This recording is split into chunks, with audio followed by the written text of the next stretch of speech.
इसीलिए सबसे पहले भक्ति है श्रवणम, सबसे पहले कथा को श्रवण करना चाहिए। अभी आगे कल की कथा में प्रहलाद चरित्र में पूरे नवदा भक्ति का उपदेश देंगे प्रहलाद जी हिरण्यकश्यपु को।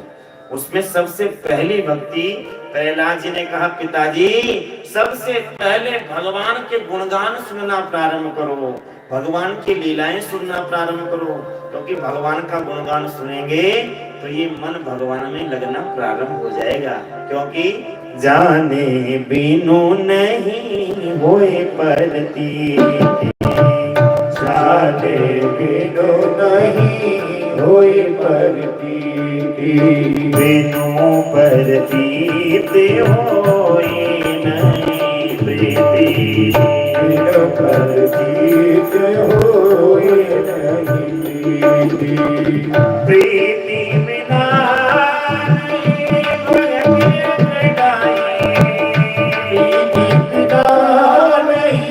भगति दृढ़ाई, प्रीति बिना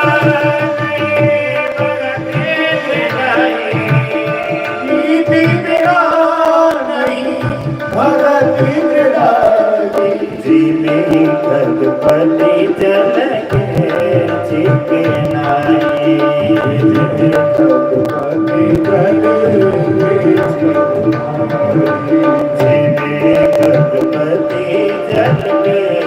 छिपे नाई, जिन्हें भगवती जल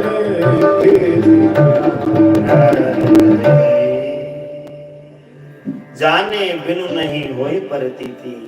जब तक हम भगवान के बारे में जानेंगे ही नहीं तो भगवान में प्रीति होगी कैसे? जब तक हम भगवान बद्री नारायण जी की महिमा जानेंगे नहीं तो हमारा मन लगेगा कैसे?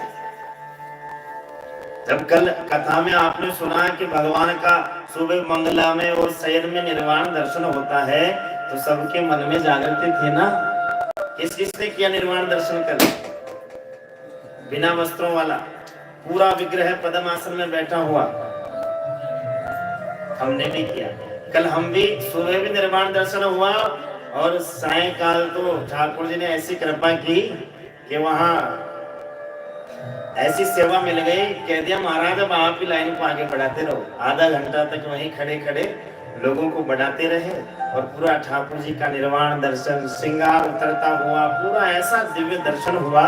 तो दर्शन का महत्व जब पता लगा तो जागृति हो गई कि हमें निर्वाण दर्शन करने पता ही नहीं होता, तो फिर जैसे सब दर्शन कर रहे हैं वैसे हम भी करते रहते। इसलिए भगवान के बारे में जब हम श्रवण करते हैं, जब हम उनके बारे में जानते हैं तो हमारा मन उसमें लगने लग जाता है। ऐसे ही नारद कुंड की भी बड़ी महिमा है, तप्त कुंड की भी बड़ी महिमा है। नारद कुंड में तो जब मुगल काल आया तो आतताइयों से रक्षा करने के लिए भगवान बद्री नारायण को यहाँ नारद कुंड में छुपाया गया। कई हजारों वर्षों तक भगवान बद्रीनाथ नारायण कुंड में ही सुरक्षित रहे।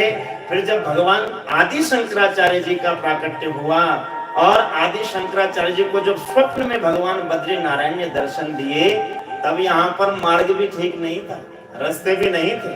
केवल अलकनंदा के तट के सहारे सहारे आगे बढ़ते बढ़ते जब यहाँ नारद कुंड पहुंचे, तप्त कुंड पहुंचे, तो नारद कुंड में आकर के देखा तो स्वप्न में जो दर्शन दिया था बिल्कुल वही स्वरूप बद्री नारायण जी का भगवान आदि शंकराचार्य जी को प्राप्त हुआ। तब आदि शंकराचार्य जी ने ही भगवान बद्री नारायण की स्थापना कराई। जो भगवान बद्रीनाथ आज हम सब पर कृपा कर रहे हैं। ऐसी नारद कुंड की महिमा है और तप्त कुंड की भी बहुत महिमा है। ध्यान से सुन लीजिए, अब 6 दिन और है। कौन कौन स्नान किया आज तप्त कुंड में? सभी करो भाई, यहाँ पे आए हो बार बार थोड़ी आना होगा। जितने दिन कर सको उतने दिन ज्यादा से ज्यादा तप्त कुंड में स्नान करो। ध्यान दीजिए, ये जो तप्त कुंड है ये साक्षात अग्नि देवता का ही स्वरूप है। अग्नि देव ही यहाँ पर तप्त कुंड के रूप में विराज रहे हैं।